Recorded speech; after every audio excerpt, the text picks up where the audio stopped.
경제학에서 지금까지 불변의 법칙이 생산 요소를 세 가지로 이야기합니다. 생산 요소, 이 생산 요소, factors of production이라고 하는 건데, 생산 요소를 세 가지가 있는데 하나가 토지입니다. 토지, 이걸 랜드라고 해요. 토지는 땅뿐만 아니고 거기에 있는 지하자원, 경치, 물, 모래, 자갈까지를 다 포함한, 다시 말하면 자연으로부터 물려받은 혜택을 토지라고 합니다. 두 번째, 자본이라고 하는 것이 있습니다. 자본. 이건 캐피탈이라고 하는 건데요. 캐피탈은 인간이 만들어낸 생산수단이에요. 토지는 자연이 준 생산수단입니다. 자본은 인간이 만들어낸 생산수단이에요. 그 다음에 세 번째, 노동이 있어요. 노동, 레이버가 있어요. 그래서 이 세 가지가 합해져서 여기서 생산물이라고 하는 것이 나옵니다. 이건 생산물은 우리가 보이는 이런 물적 생산물도 있지만 서비스가 있어요. 서비스도 생산입니다. 그 서비스 생산도 전부 우리 국민소득에 포함됩니다. 팁은 국민소득에 포함돼야 안 돼요. 팁. 술집에서 여자에게 주는 팁. 이 고급 호텔이나 고급 커피집에 가면 팁 포함 그렇게 돼 있어요. 그 팁이 국민소득에 들어가냐 안 들어가냐? 안 들어가요? 그러니까 아직 경제학에 대해서 아주 기본이 안 돼. 팁은 훌륭한 생산입니다. 그러면 생산이라는 건 뭘 생산이라고 그러냐면은 인간의 효용을 증진시키는 모든 수단, 그걸 생산이라고 해요. 프로야구 선수는 왜 돈을 받아요? 맨 마당에서 꽁치고 노는데, 꽁치는 행위가 서비스의 생산이에요. 그것을 보는 사람들이 효용의 증가를 가져온다면 생산 활동이기 때문에 프로야구 선수가 받는 봉급도 GDP에 들어갑니다. 아시겠죠? 그 집세는 어때요? 집세는 어때요? 여러분, 집에서 잠자는 게 좋아요? 마당에 잠자는 게 좋아요? 집에서 잠자는 게 좋아요. 마당에서 잠자는 게 좋다는 사람은 그것은 100명 중에 1명 정도 있어. 그건 거의 이게 왔다 갔다 지금 하는 사람들이에요.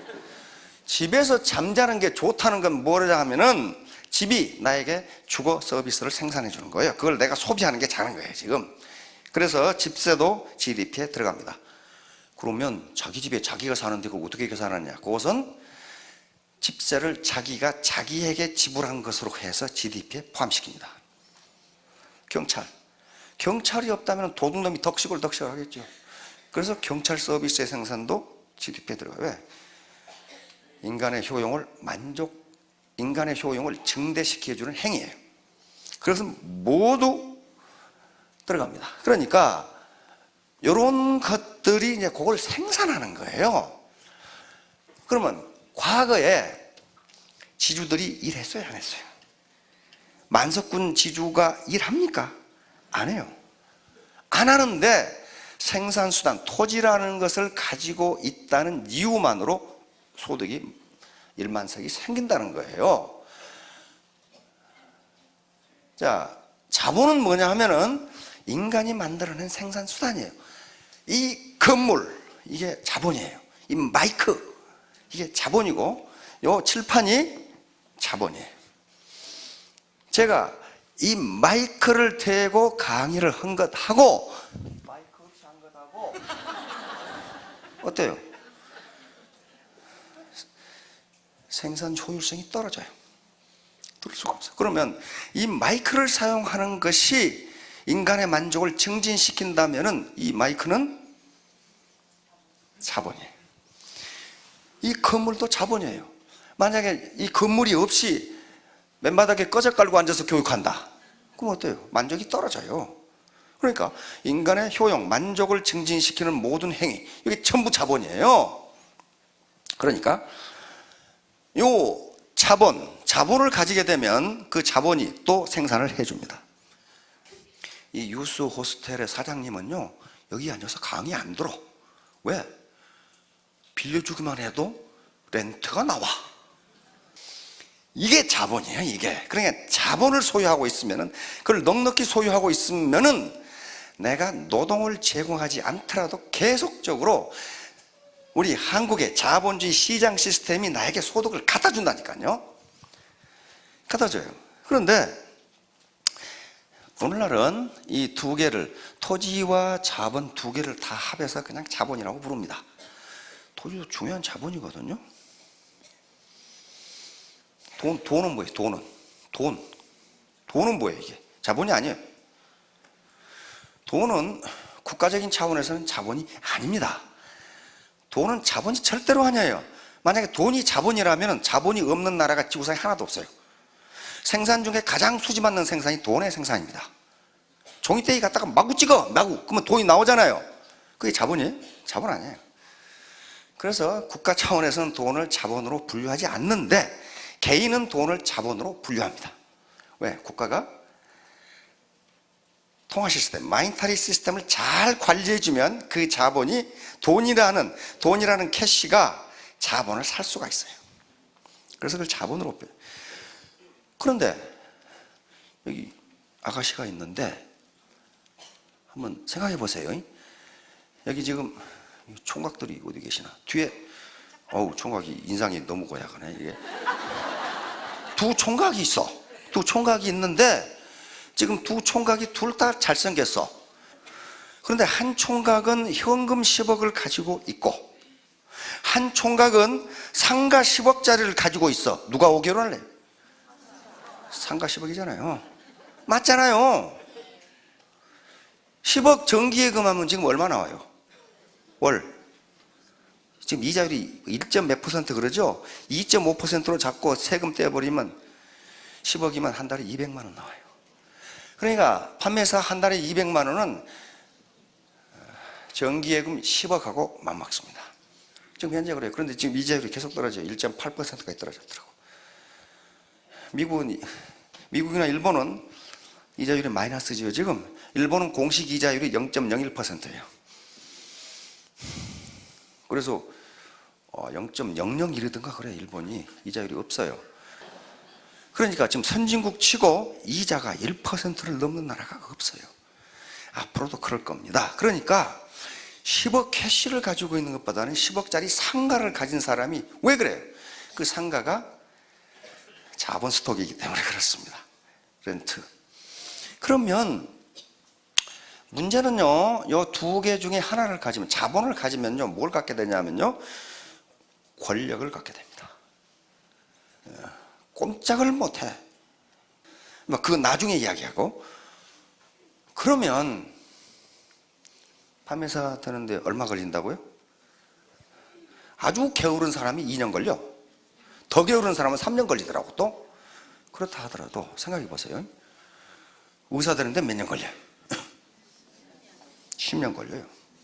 아주 그냥 의과대학을 합격했다 치더라도 10년 걸려. 의과대학 6년 인턴 레지던트 거치고 나면은 10년이 딱 걸려요. 변호사 되는 데는 몇 년 걸려요?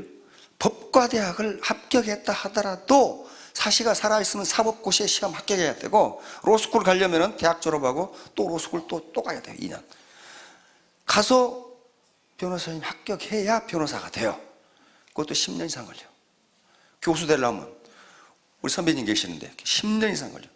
대학 졸업하고 석사, 박사, 그 다음에 포스닥까지 다 거치고 나면 10년 이상 걸려. 그 사람 박사학위 받았다고 즉각 채용에 줘도 10년이 걸린다고. 10년이 걸려요. 김연아, 우와, 한 번 출연해 광고비 10억. 나도 김연아 돼야지. 살 빼는 데만 10년이 걸려. 지금부터 빼기 시작해도 살 빼는 데만 10년이 걸린다고. 어? 그리고 그때부터 스핀 이거 타기 시작하면 얼음 위에 서는데 또 10년 걸려. 지금 내가 가만히 보니까 안 돼요. 그거 쉽게 되는 게 아니라고요. 이야, 애터미 사업 어려워. 그러면 쉬운 거 있으면 찾아보세요. 쉬운 게 있나 찾아보시라고요.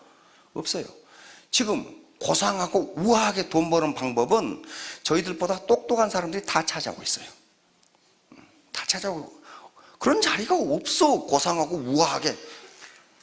그러면 자본을 가져야 빈곤에 탈출할 수 있다고 그랬어요. 예를 들어 봅시다.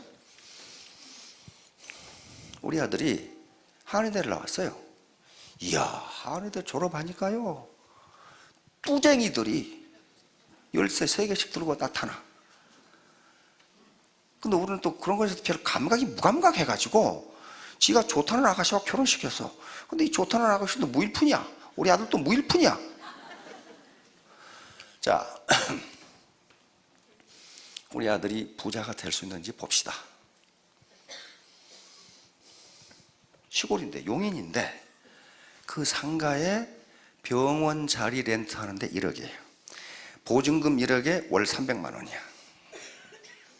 근데 무일푼이니까 그 인테리어를 해야 돼. 병원 인테리어를. 그게 물어보니까 1억이야.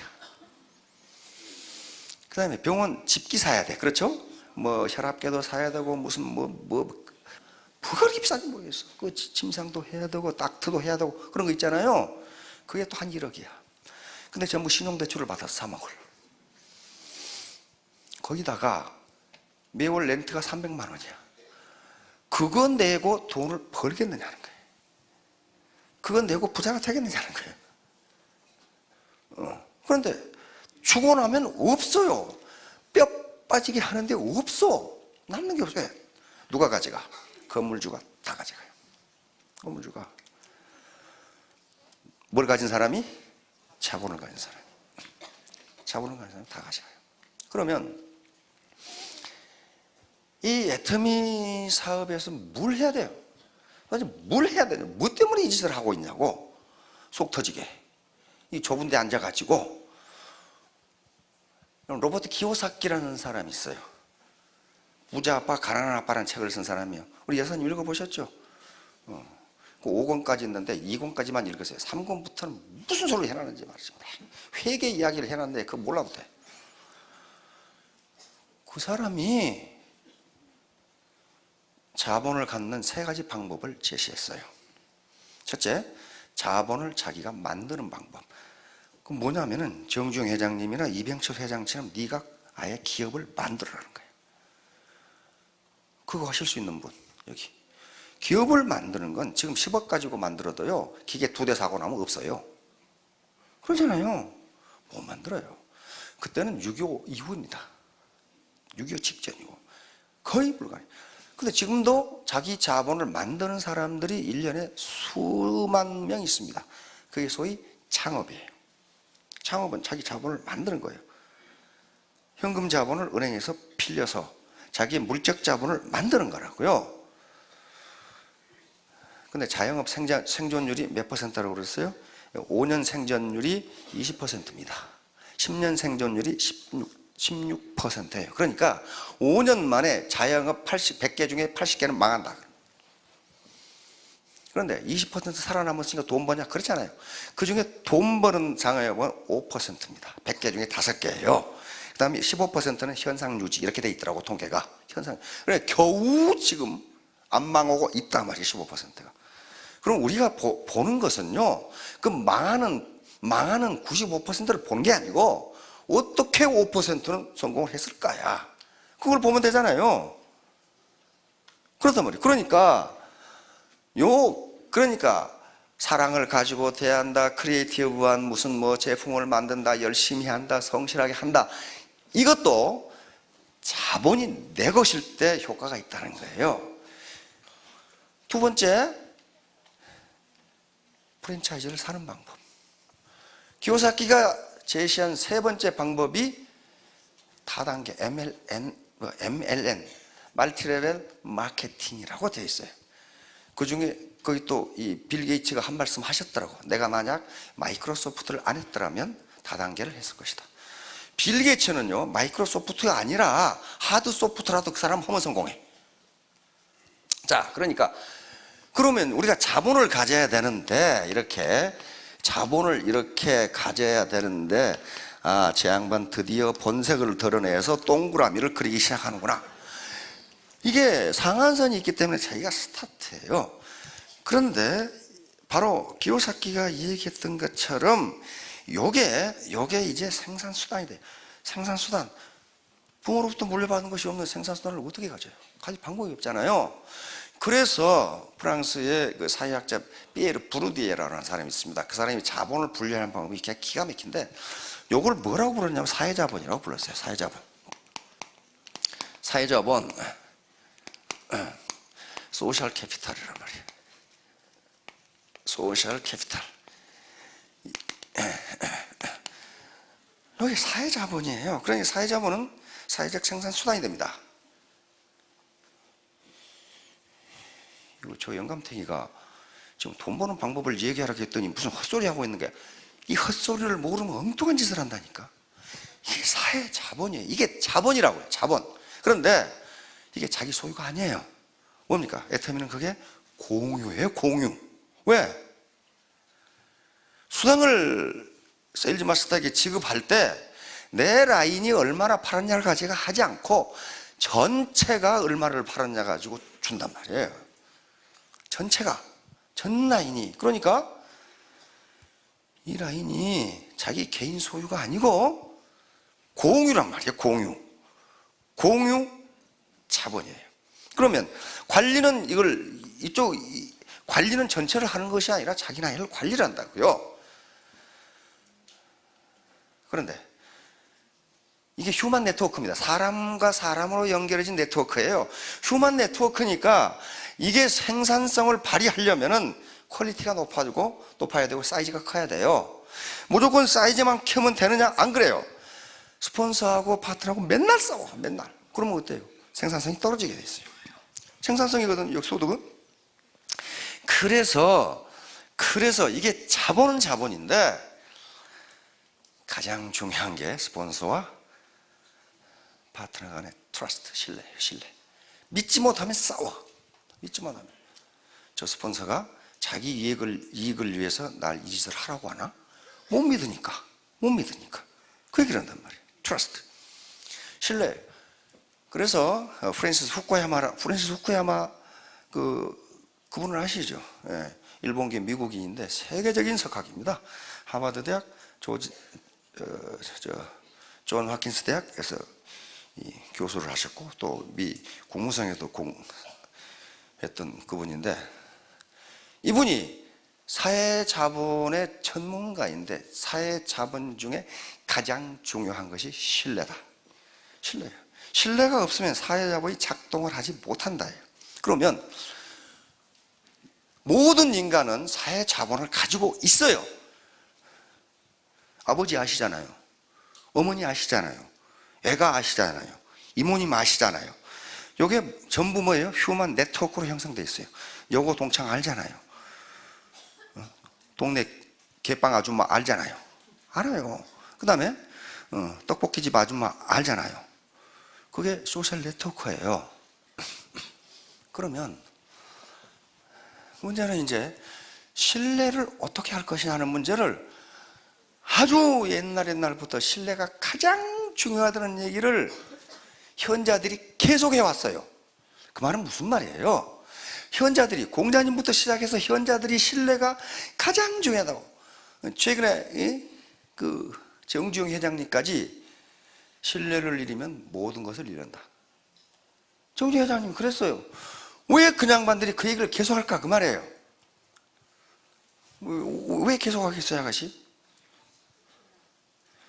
신뢰를 얻기가 힘드니까. 신뢰를 얻기 쉬우면 그 소리 오면 뭐 미친놈 아니야 이거. 그렇게 된단 말이에요. 매일 밥 먹어라 그 얘기 해놔봐요. 네가 먹지 말아도 먹어. 그렇게 될 거 아니에요. 그런데 신뢰를 얻어라 그 말은 모든 사람이 신뢰를 얻기가 어려우니까 그 말을 자꾸 하는 거예요. 쉽다면 그 말을 안 씁니다. 그러면 신뢰를 얻는 건 누가 돼야 돼요? 내가 얻어야 돼요. 내가. 어떤 책을 보니까 그랬습니다. 너 나 못 믿어? 그 말은 너무 못 믿는다는 거예요. 왜냐하면 신뢰는 육감으로 이렇게 대하면서 저 사람 믿을 만한 사람 이렇게 오는 거지. 야, 너 내 말 못 믿어? 그러면 절대로 못 믿는다는 거예요. 절대로 못 믿는다는 거예요. 믿는 사람은, 믿을 만한 사람은 그런 얘기를 안 한다는 겁니다. 그런 얘기를 안 해요. 정중 회장님이 그래서 거래하면서 야, 너 나 못 믿어? 그런 얘기 했어요? 안 해요. 상대방이 그 사람의 하는 언행을 보고 믿음이 오느냐 안 오느냐예요. 오느냐 안 오느냐예요. 스폰서가 파트너한테 여러분들 내 말 믿어. 그 말은 그 사람은 못 믿어요. 그 말 안 해도 믿을 만한 스폰서는 믿어요. 그렇잖아요. 자, 그래서 무신분립, 이게 지금 논어에 있는 얘기입니다.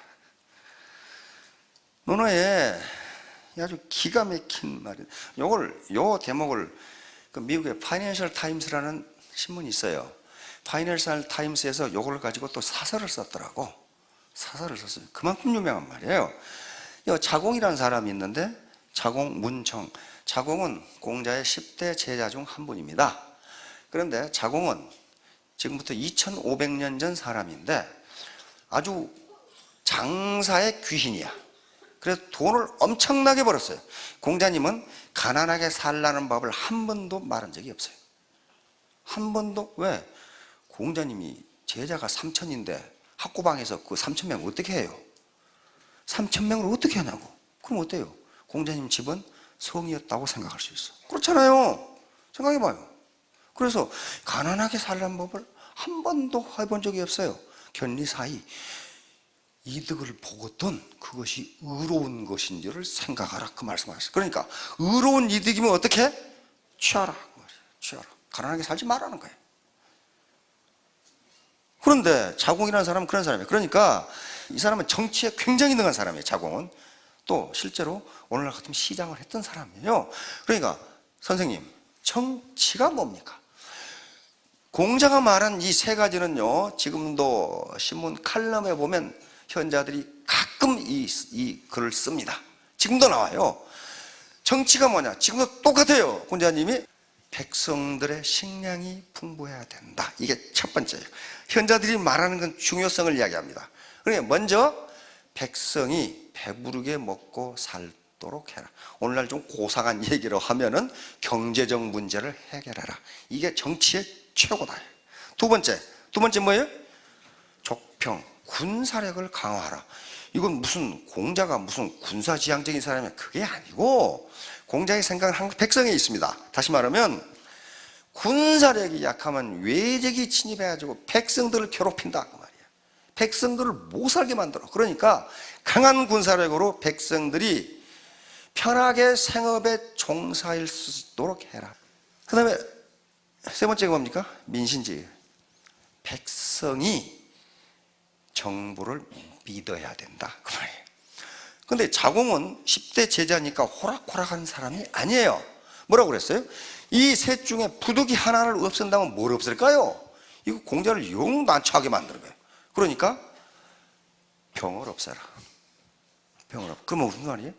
우선 백성이 배부르게 먹고 살도록 하는 게 최고다. 그래 또 물어. 그러면 둘 중에 하나 없앤다면 뭘 없앨까요? 그러니까 밥을 없애라 그런단 말이에요. 나머지 뭐만 남아? 신이 남아요. 그런데 공자가 식과 병이 중요하지 않아서 그런 말을 한 게 아닙니다. 그 뒤에 나와요. 뭐라고 나오냐?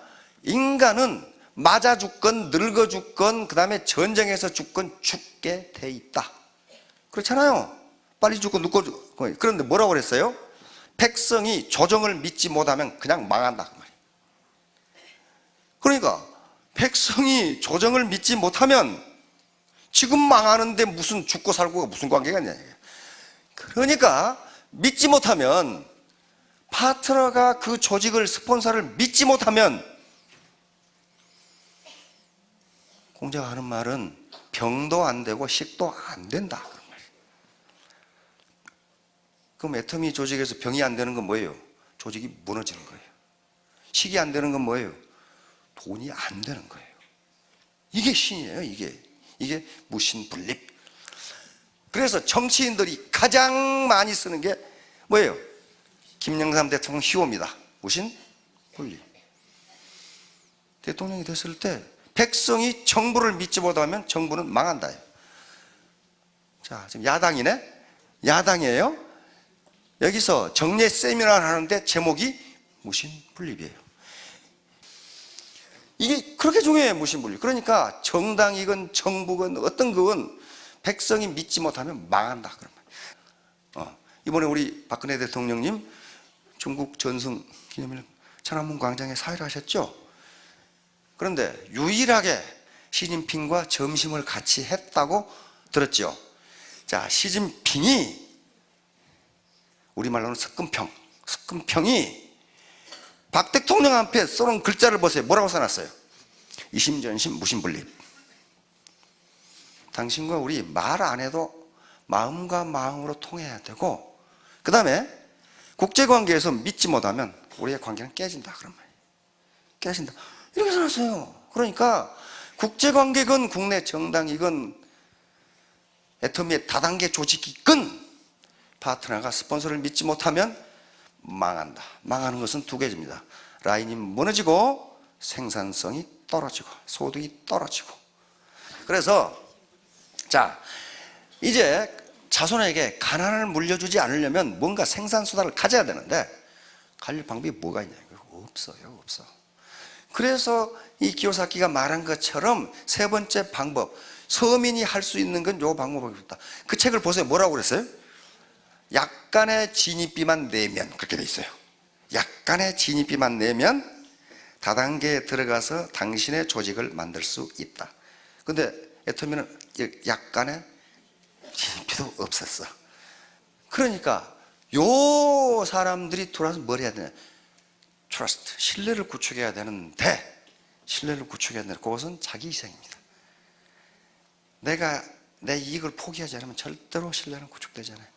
자, 그렇게 해서 애터미 이제 오늘 이 시간에는 여러분들이 그것만 하시면 됩니다. 내가 자본을, 즉 생산수단을 소유하지 못하면 내 가난뿐만 아니고, 내 가난을 몰아붙이는 것이 끝나는 게 아니고 자손에게 빈곤을 대물림할 수밖에 없다.